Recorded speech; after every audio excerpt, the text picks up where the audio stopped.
sini. Hah?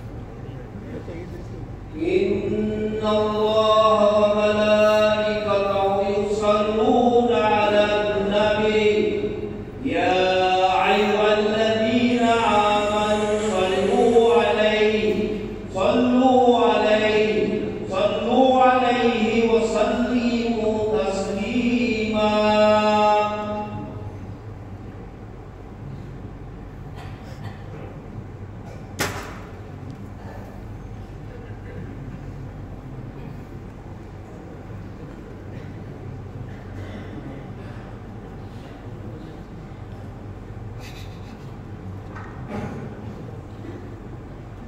Assalamualaikum warahmatullahi wabarakatuh.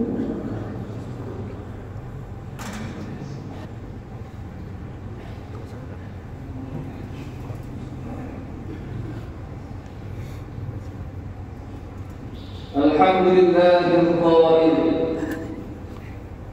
wa anna hadha sirati mustaqiman fattabi'uhu wa la tattabi'us subula fatafarraqa bikum 'an sabilihi.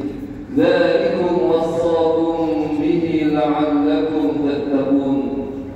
أشهد أن لا إله إلا الله وحده لا شريك له وأشهد أن محمدا عبده ورسوله.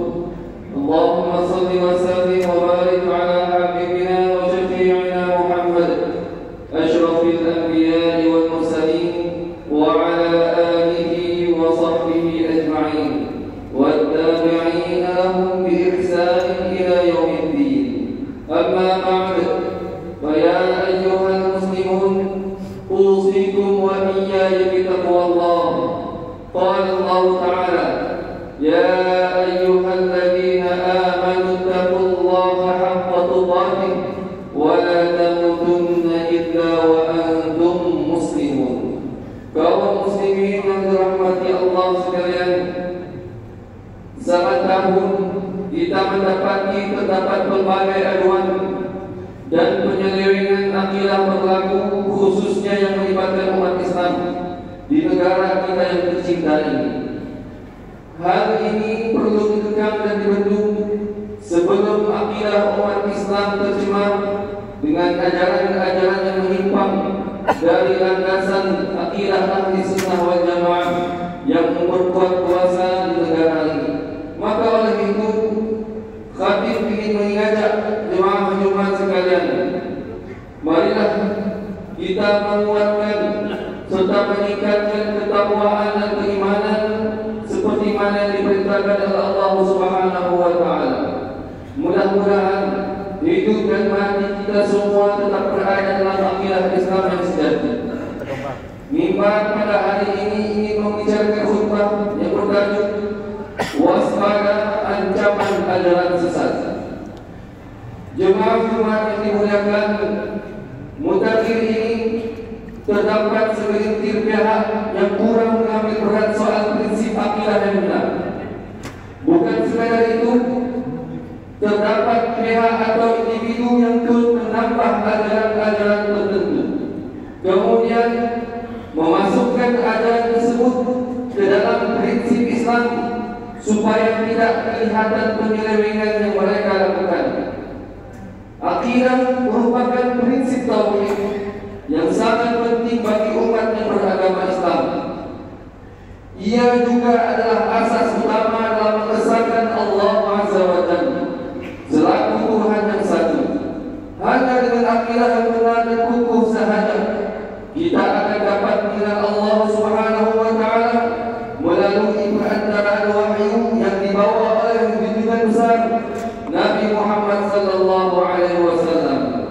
Islam adalah agama yang suci, hanya mentauhidkan Allah Subhanahu wa taala.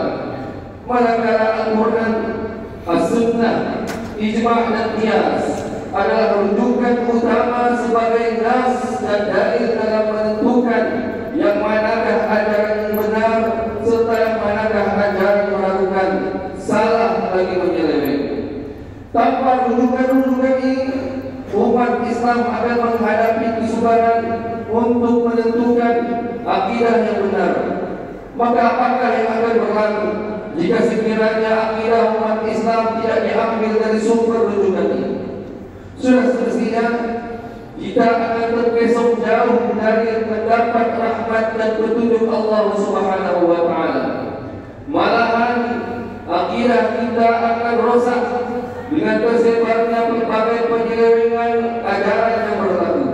Maka dengan itu, marilah bersama-sama kita hayati firman Allah Subhanahu wa Ta'ala menerusi surah Al-An'am ayat 153. Wa anna hadha sirati mustaqiman fattabi'uhu wa la tattabi'us subula fatafarraqa bikum 'an sabilihi dzalikum wassakum bihi la'allakum tattaqun. Maksudnya, dan bahawa sesungguhnya inilah jalanku, yaitu agama Islam yang betul lagi lurus. Maka hendaklah kamu menurutnya, dan janganlah kamu menurut jalan-jalan yang lain dari Islam, kerana jalan-jalan yang lain itu mencerai-beraikan kamu dari jalan Allah. Dengan yang demikian itu, Allah perintahkan kamu supaya kamu bertakwa. Muslimin, sidang jemaah Jumat sekalian, sebelum saya meneruskan khutbah ini, saya ingin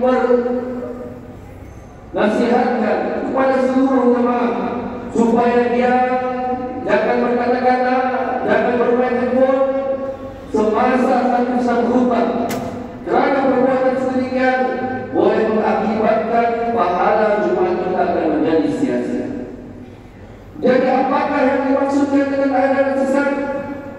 Ajaran sesat adalah sebarang amalan yang didukung oleh orang Islam atau orang bukan Islam terhadap sesuatu ajaran dan pahaman yang hakikatnya yang jelas bertentangan dengan ajaran dan akidah agama Islam yang mutabar, yaitulah akidah ahli sunnah wal jamaah. Istilah ajaran sesat merupakan istilah yang bersifat dinamik dan relatif. Hal ini kerana terdapat banyak ta'rifan dan definisi yang diberikan oleh berbagai pihak. Menurut kamus dewan, pengertian sesat diartikan sebagai tidak mengikut landasan yang benar, tersalah jalan, terkeliru serta menyimpang dari jalan yang benar. Gejala ajaran sesat adalah sejenis virus yang menjangkiti masyarakat Islam supaya mereka terpesong dari akidah yang benar. Justru isu ajaran sesat merupakan isu yang sangat penting untuk diambil perhatian serius kerana ia mampu mengancam akidah umat Islam. Antara ciri-ciri ajaran sesat adalah seperti berikut. Yang pertama, mempertikaikan kebenaran Al-Quran dan Hadis. Kedua, mengubah ayat-ayat Al-Quran. Ketiga, mendakwa diri sebagai Nabi atau Rasul. Keempat, mendewakan diri seseorang, yakni menganggap diri seseorang secara berlebihan, punya karamah dan sebagainya, sehingga tanpa disedari melakukan perbuatan syirik. Kelima, mencipta hukum hakam yang baru. Dan yang keenam, memansuhkan kewajiban dalam syariat Islam. Para jemaah-jemaah yang dirahmati sekalian, memelihara akidah umat Islam pada akhir zaman ini bukanlah tugas pihak berkuasa jabatan agama tempatan semata-mata, ataupun bukanlah sahaja tugas berdakwah ustaz dan ustazah sahaja. Hakikatnya semua pihak dan masyarakat perlu bersatu padu dan menggembleng tenaga serta usaha untuk bersama-sama menjaga keaslian tauhid hanya kepada Allah Subhanahu wa Ta'ala. Justru baginda Nabi sallallahu alaihi wasallam telah memperingatkan kita akan kepentingan berpegang pada petunjuk sunnah, seperti sabdanya yang bermaksud, hendaklah kamu bertakwa kepada Allah, mendengar dan taat meskipun kepada hamba asyik. Dan sepeninggalanku nanti kamu akan melihat perselisihan yang sangat dahsyat. Maka hendaklah kamu berpegang dengan sunnahku dan sunnah para khulafaur rasyidin yang mendapat petunjuk.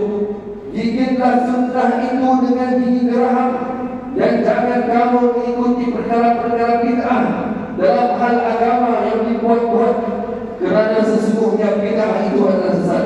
Hadis riwayat Ibnu Majah. Atas dasar itulah Muzakarah Majelis Fatwa Negeri Sabah telah mewartakan sebanyak 16 kumpulan atau ajaran yang difatwakan sesat dan menyeleweng dari akidah umat Islam yang sebenar.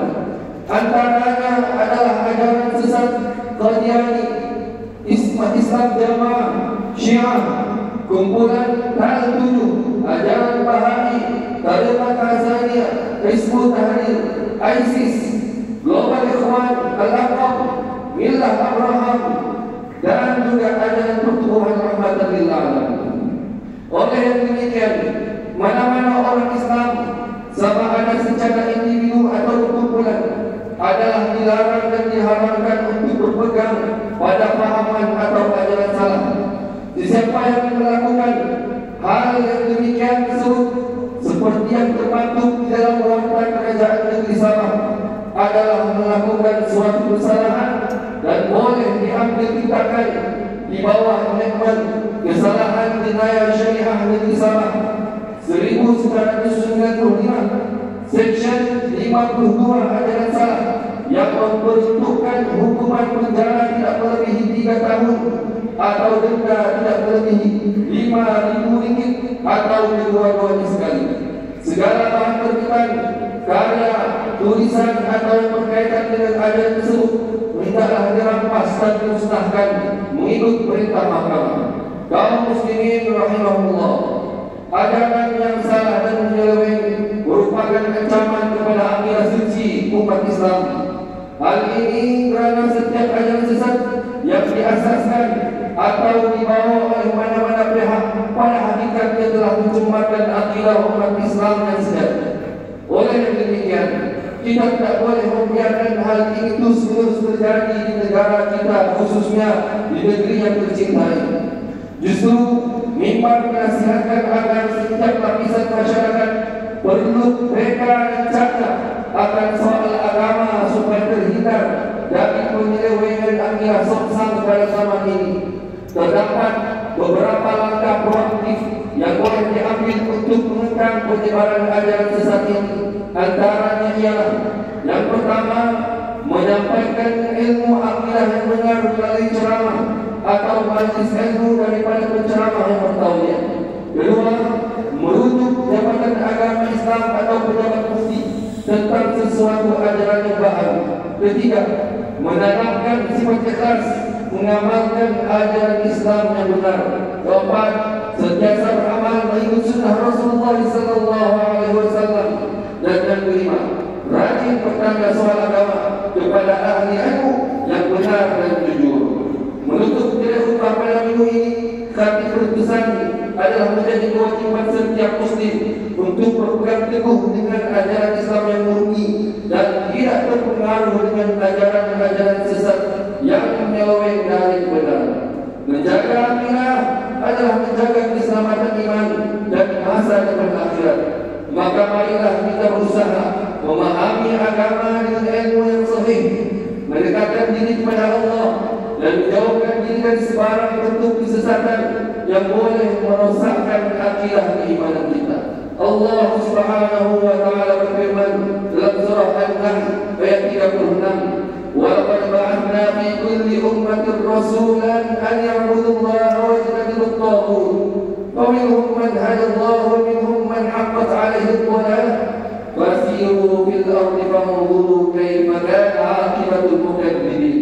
Dan sesungguhnya kami telah mengutus dalam kalangan tiap-tiap umat seorang rasul dengan memerintahkan dan menyuruh mereka, hendaklah kamu menyembah Allah dan jauhilah taghut. Maka di antara mereka yang menerima seluruh rasul itu ada yang diberi hidayah, petunjuk oleh Allah, dan ada pula yang berhak ditimpa kesesatan.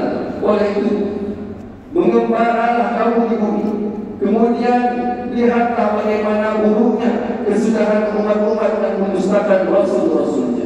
Barakallahu li wa lakum bil Qur'anil azim wa nafa'ani wa iyyakum bima fihi min al-ayati wa dhikril hakim wa taqabbal minni wa minkum tilawatahu innahu huwas sami'ul 'alim. Aqulu qawli hadha wa astaghfirullah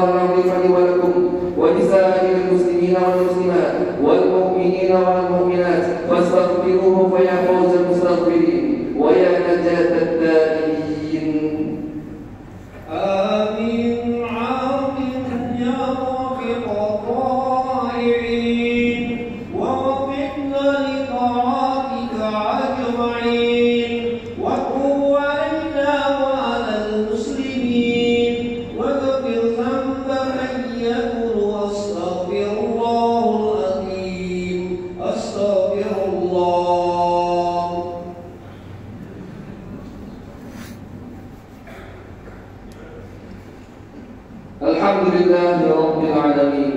Wassalatu wassalamu ala Muhammad wa ala alihi wa ashabihi ajma'in wa man tabi'ahum bi ihsan ila yaumiddin. Asyhadu an la ilaha illallah wahdahu la syarika lah wa asyhadu anna Muhammadan abduhu wa rasuluh. Amma ba'du, fa ya ibadallah, ittaqullaha haqqa tuqatih wa'lamu anna Allaha amarakum bi amrin 'azim. أمركم بالصلاة والتسليم على نبيه الكريم، فقال الله تعالى: إن الله وملائكته يصلون على النبي يا أيها الذين آمنوا صلوا عليه وسلموا تسليما. اللهم صل على محمد وعلى آل محمد كما صليت على إبراهيم وعلى آل إبراهيم، وبارك على محمد وعلى آل محمد كما باركت على إبراهيم وعلى آل إبراهيم في العالمين إنك حميد مجيد. آمين يا رب العالمين. اللهم اغفر للمسلمين والمسلمات والمؤمنين والمؤمنات الأحياء منهم والأموات. اللهم أنزل الرحمة والبركة والهداية والسلامة والسكينة والصحة الدائمة على مالكنا ووحده yang maha mulia Suri Paduka Baginda yang dipertuan agung, وكذلك على فخامة الرئيس الأعلى Tuhan yang terutama yang dipertuan yang besar. واجعل اللهم هذه البلدة وسائر بلاد المسلمين آمنة مطمئنة إنك رؤوف رحيم. اللهم ادفع عنا البلاء والوباء والفحشاء والمنكر والمحن والفتن ما ظهر منها وما بطن من بلدنا هذا خاصة ومن بلدان المسلمين عامة إنك على كل شيء قدير. Ya Allah, selamatkanlah saudara kami yang dizalimi di bumi barakah Palestina. Kasihani dan limpahkanlah rahmat-Mu ke atas mereka. Ya Allah, naungilah kehidupan negeri dan juga negara kami. Hiasilah diri kami dengan sifat terpuji dan jauhi kami dari sifat yang keji. Jadikanlah kami dan keturunan kami orang-orang yang istiqamah mendirikan salat secara berjamaah, menunaikan zakat, berpuasa dalam bulan Ramadan, mengerjakan ibadah haji, mewakafkan harta dan berinfak pada jalan yang Allah. Sesungguhnya hanya kepada